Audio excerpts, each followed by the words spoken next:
Hey, what's up, everybody? I want to welcome you to another episode of the Dreamers Pro Daily Recap, where we give you a recap of all of the hot topics that we covered that day. You can catch them in their long format and also catch it fully streaming for free on Apple Podcasts. As y'all know, yesterday, the Oklahoma City Thunder played against the Minnesota Timberwolves in Game 4, and the Minnesota Timberwolves won that game again. The Oklahoma City Thunder won that game. They won that game 128 to 126. It was a very close game. But if you watch that game, one thing became apparently obvious rather quickly. SGA is better than Anthony Edwards.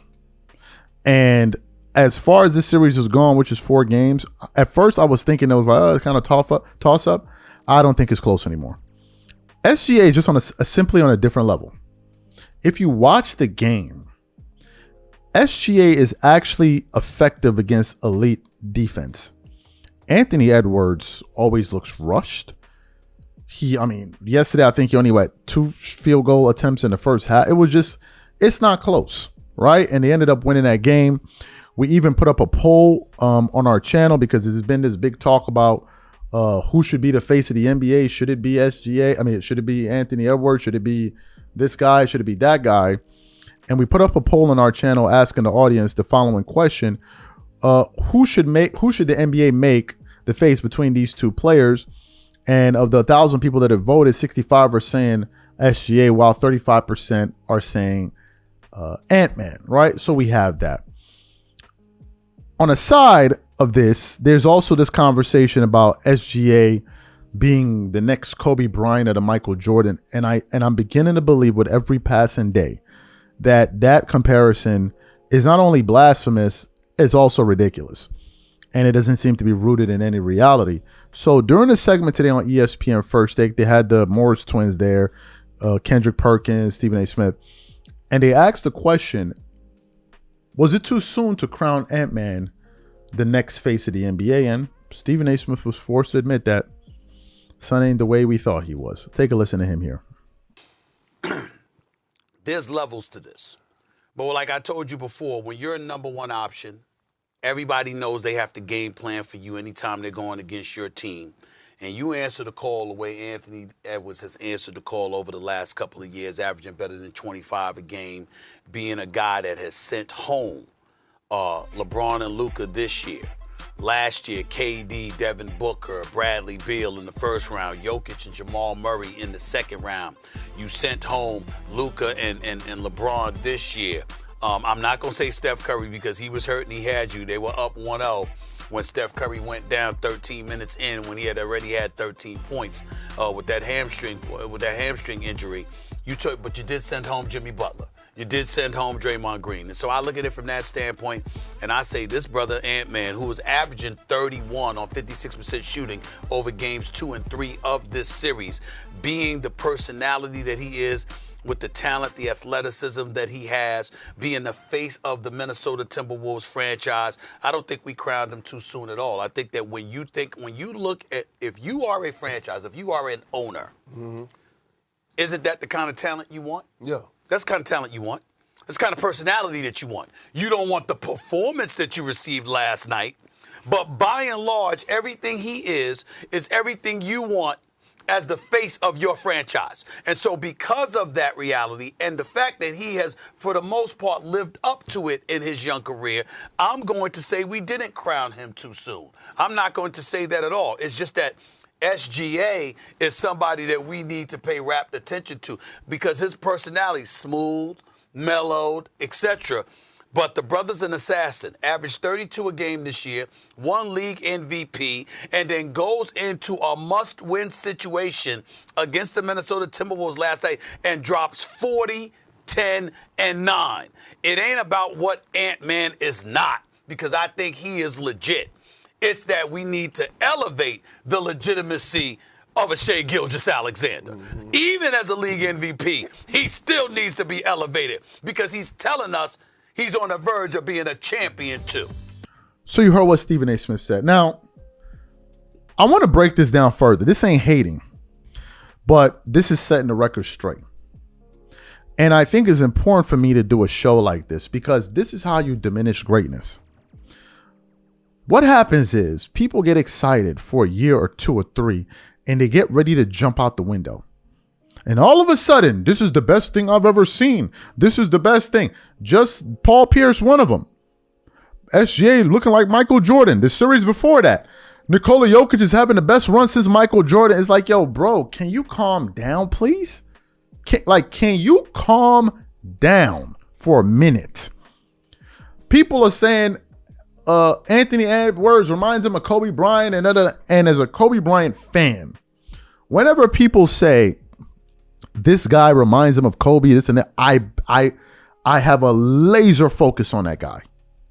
Laser focus, because if you're bringing up Kobe, who's one of the 3 greatest players ever, you got to show me. You can't get the butterflies in your stomach and start feeling good and be like, oh, you're Kobe. Nah, bro. We need a little bit more than the good feeling. We need to see some real evidence here. So I scrutinized it and I looked closely. And I could see certain things, like maybe the bravado, the willingness to play on both sides of the floor defensively, the athleticism, then all of that. I see that, but there's more to Kobe. There's more to Jordan. Do you know what that thing is called?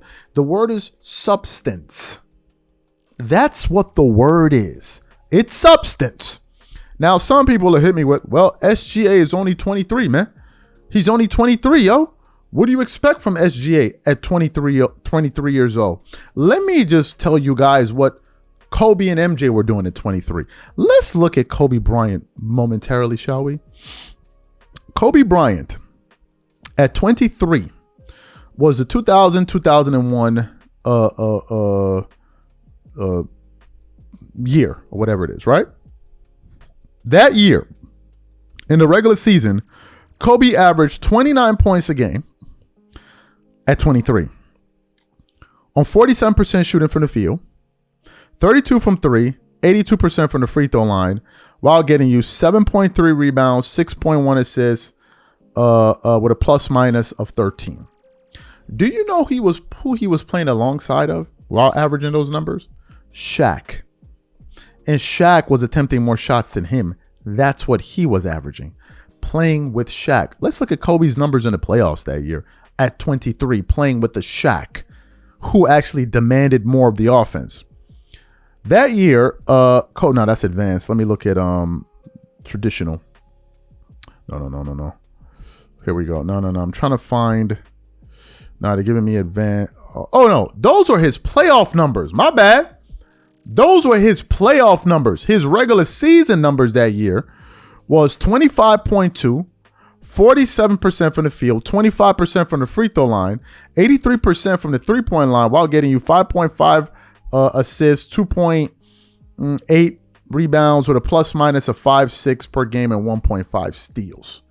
That was Kobe at 23 years old, playing with Shaq. In the season, he was averaging 25, and in the playoffs, he was averaging damn near 30. At 23, while playing in the lowest scoring era ever, because some Bozadon ran up on me talking about, man, look at the elite defenders that Kobe was, the SGA playing against. The Anthony Edwards playing against. There weren't no real defenders on the Spurs. How much honey y'all be drinking, bro? You never heard of nobody named Bruce Bowen, but you want to have a conversation with me? You want to talk about defense? And in the slowest scoring era ever, you want to talk about what defense was he playing against? Are you even serious? Are you even being serious? Right? So we got that. Now let's look at Michael Jordan. All right? And this is why we got to stop these ridiculous comparisons. That year, Michael Jordan, although he only played 16 games. That's the year I think he hurt himself. Let's get to the next year when he was 24 years old, roughly the same age, right? Some people say you're being unfair. He was 24. I'll give you his 22-year numbers too. But at 24, Jordan was averaging, 37.1 points per game on 48% shooting from the field, 18% shooting from the three. He wasn't even attempting one whole three a game, by the way.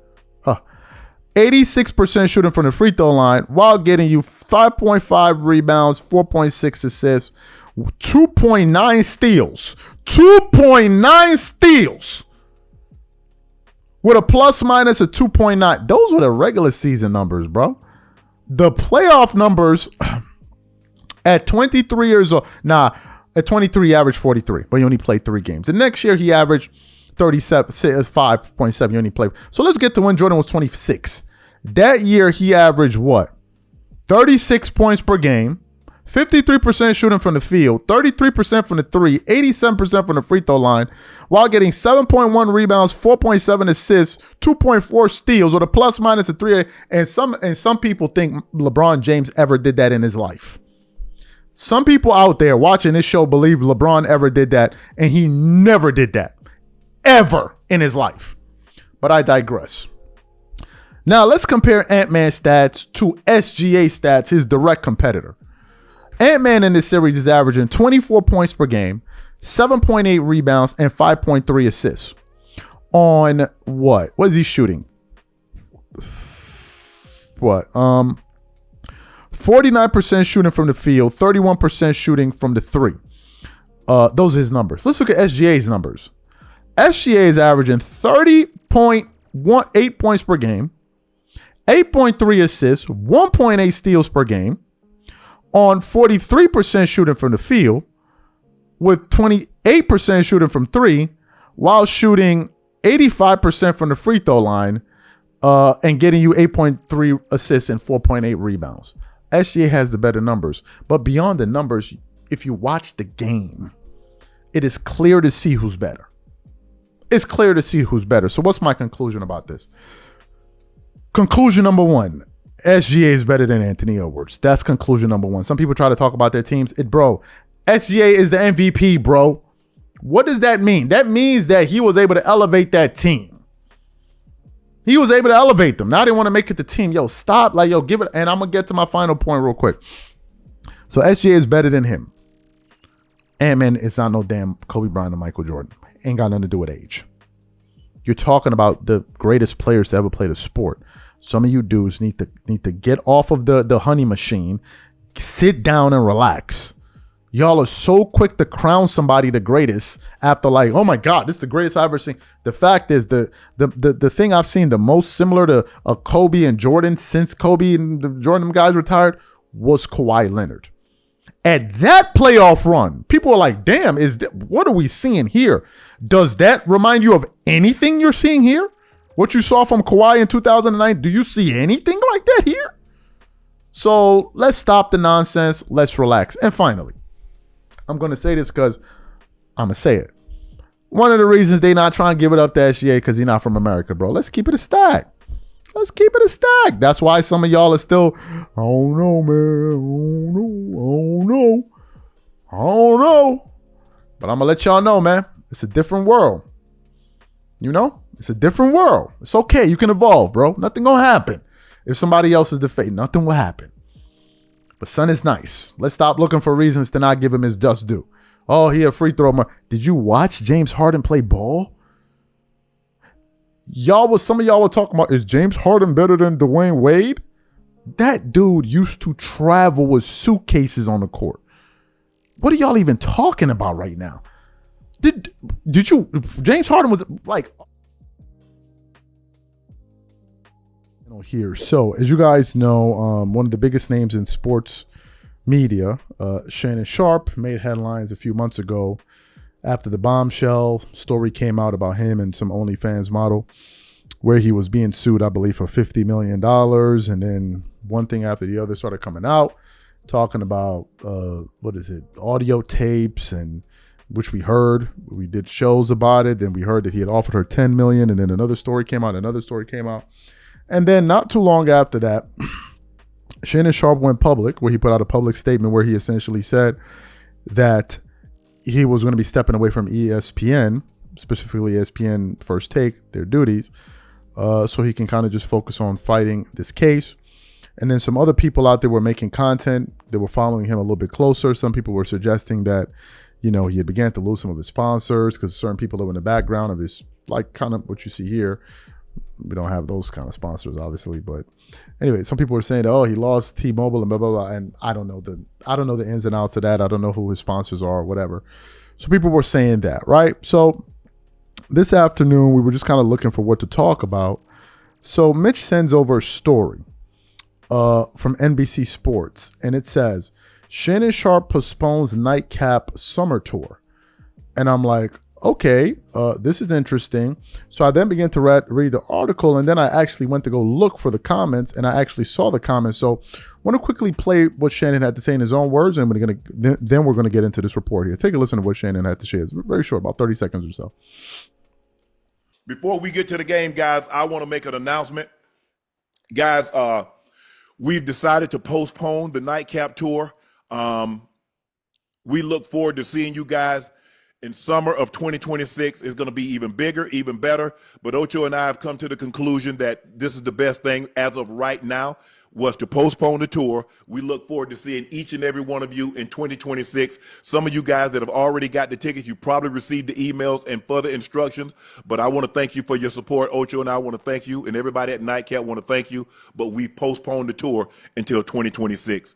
Now, let's get into this ball game. Excellent. So you heard what Shannon Sharpe had to say. All right, so let's get into this report here. It says, Hall of Fame tight end Shannon Sharpe has planned a summer tour of his popular Nightcap podcast with former NFL receiver Chad Johnson. Via Brendan Clean of Awful Announcing, Sharpe has delayed the tour for a year. And then it goes on to say what we just played. Sharpe said in a recent episode of the podcast, we're looking for blah, blah, blah. Then it says, this news comes at a time when Shannon Sharpe faces a $50 million lawsuit alleging sexual assault and other claims. His lawyer said in the days after the filing of the civil complaint that Sharpe offered at least $10 million to settle the case. Sharpe has stepped away from his employment on ESPN First Take. He has continued to record both Club Shay Shay and Nightcap podcasts. The lawsuit filed on April 20th. A formal response will be filed soon if it hasn't already been submitted. Extensions to respond routinely are granted among the lawyers who handle such matters. Barring a settlement or dismissal, it is unlikely that the civil action against Sharpe will be resolved by next summer.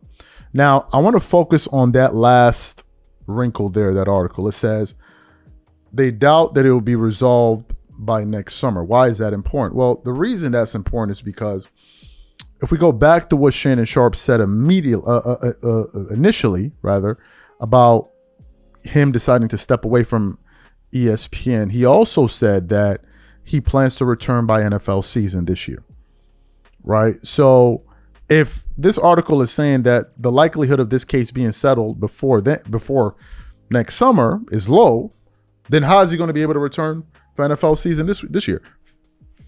How's that possible? That's why I said when Shannon came out there and made those comments, you could tell that it was something he and his employer probably decided was the best thing to do. Because the fact of the matter is, as time goes on, more information is going to come out, and you don't want to have these type of messy details in the tabloids when you have a guy like this who's on the biggest morning show at the network on ESPN First Take. We actually did a show less than a week or so ago that was centered on a report that ESPN was actually looking to give Shannon Sharpe his own afternoon show, and I think they were planning on replacing him with one of the shows that was going to be canceled or something like that. They were planning on giving him his own show according to that report. So I want you guys to think about the series of events and how things have turned.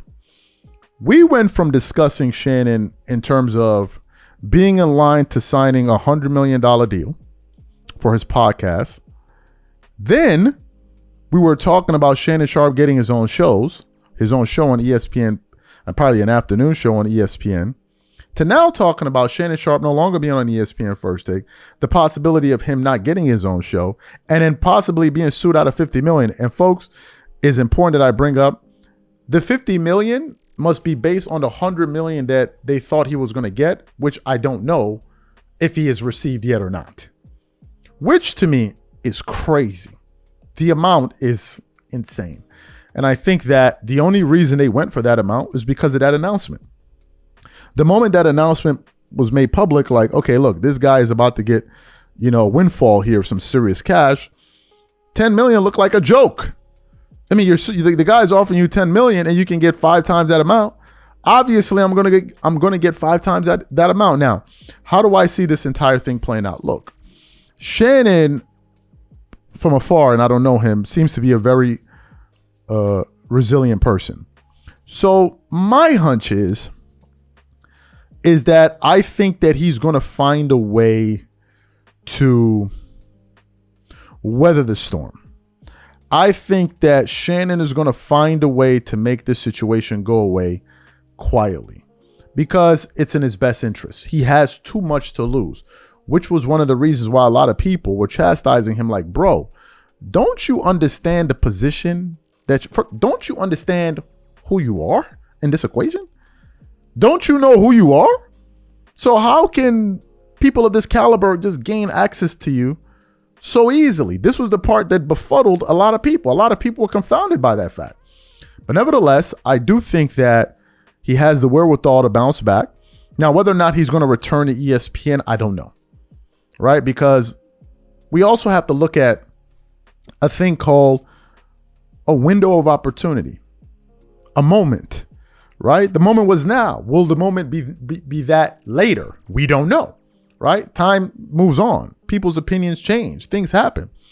But I do think he'll be able to weather the storm. I do think that he'll be able to continue to operate his podcast, and I think they're going to continue to do well, right? If you look at his podcast numbers, it's still growing. Now, it's not growing at the rate that it was in the beginning, but nothing rarely does. You reach a point where you're new, you're exciting, so people want to subscribe and hey. But then it gets to a point where it's like, okay, we've seen this guy.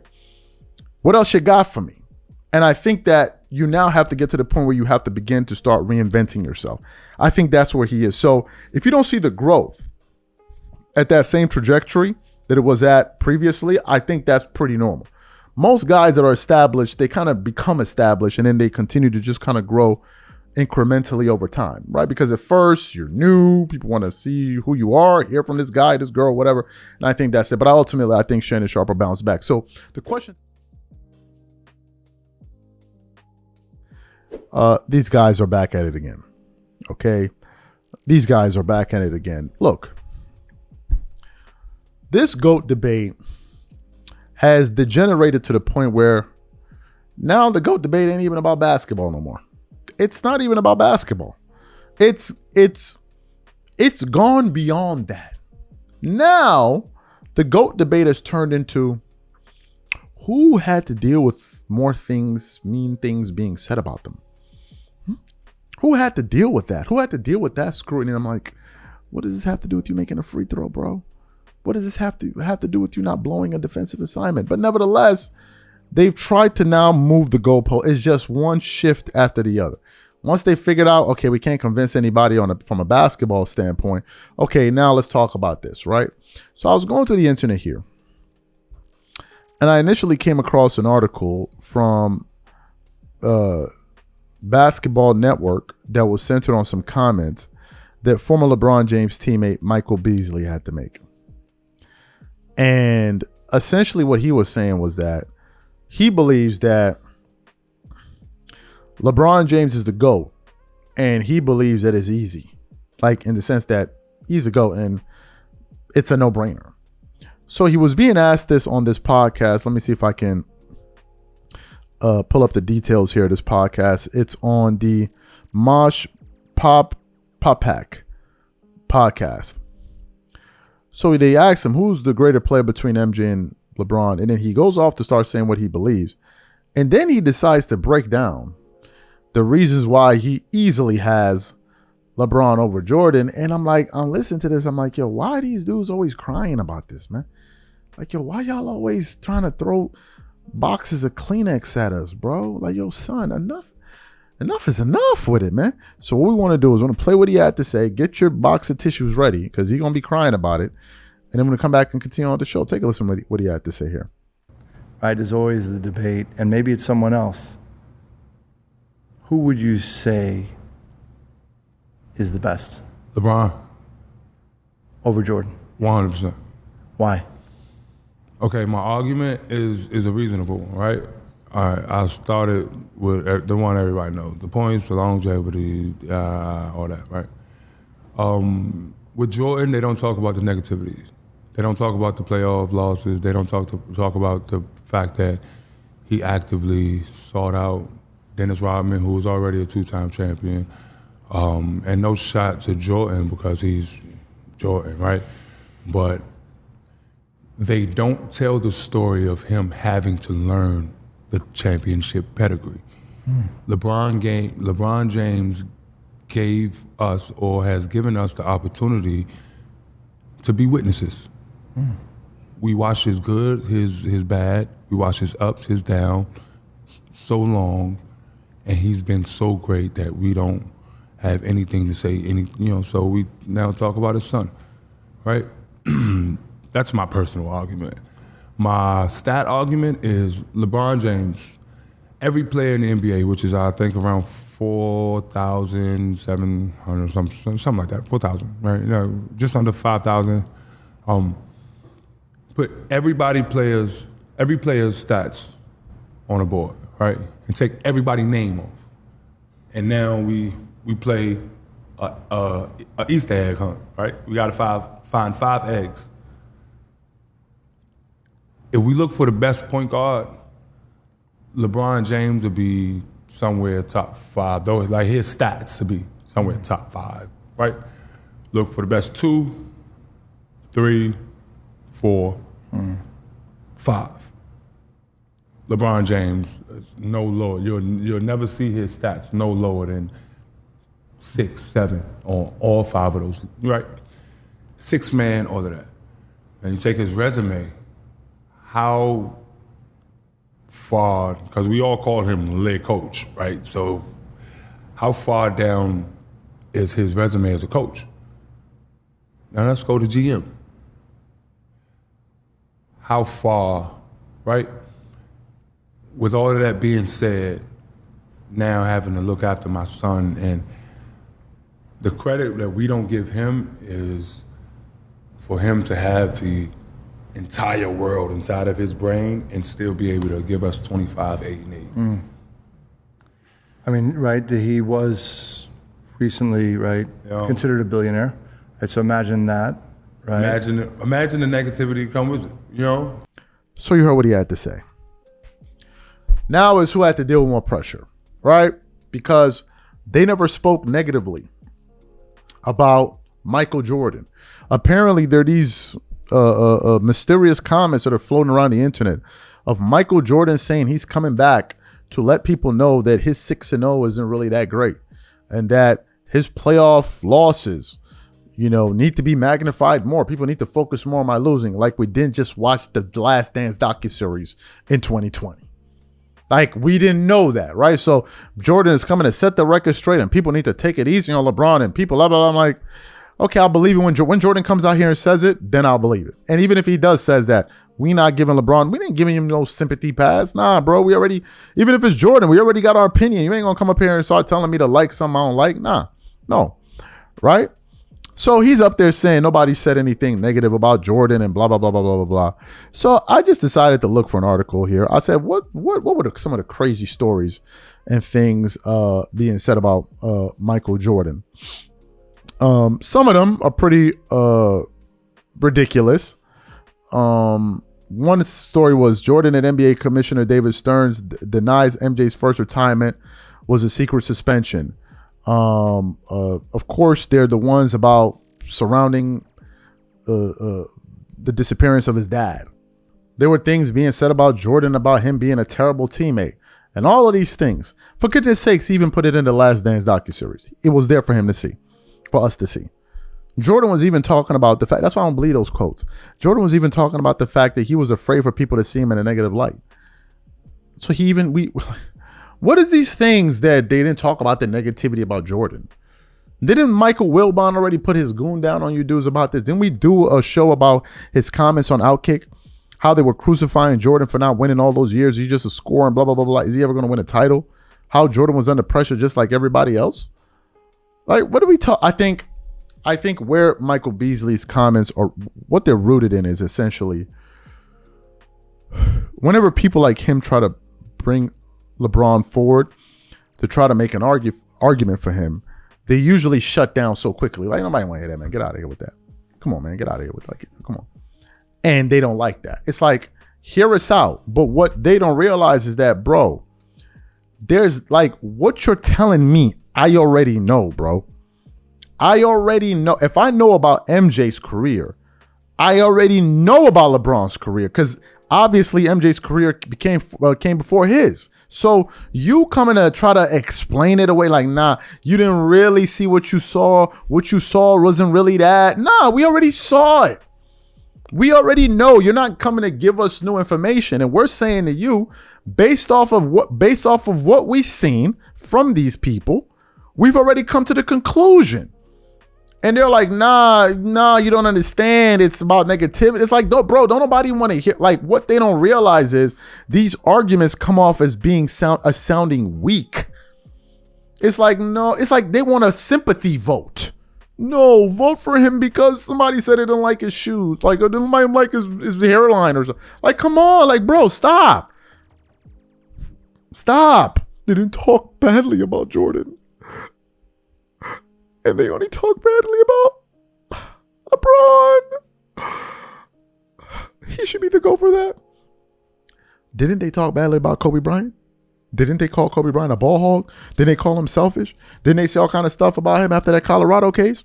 Do you know what Kobe Bryant's response was? 40 a night. That was his response. 40 a night. Do you know what these guys' response is?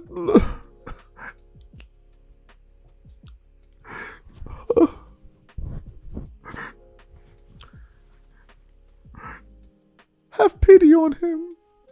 He's been through a lot. Like as if they don't know that LeBron was the one that was going out there talking about some damn, not 1, not 2, not 3, not 4, not 5. Oh, this right here made me to go. So you forgot about all of that. All them things this son used to go out there and say to get people pissed off. All the things where legends like Isaiah Thomas was like, let people call you the GOAT, the greatest. You don't call yourself the. You forgot about all of that. But yet you want to run up on us with a box of Kleenex and start crying about. They call him LeChoke. It's just unfair. It's just unfair. What you don't realize you're talking about inadvertently is the lack of respect that dude seems to not have. And you guys are trying to turn it into pity. Bro, don't nobody care.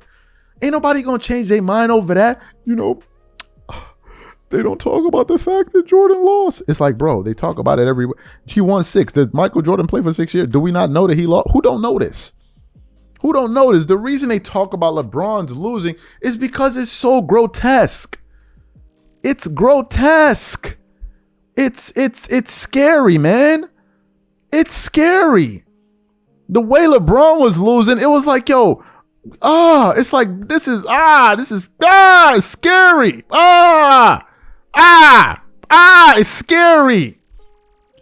Son averaged 17.8 points in the finals with 7 rebounds and 6.8 assists. That year, he was averaging 26.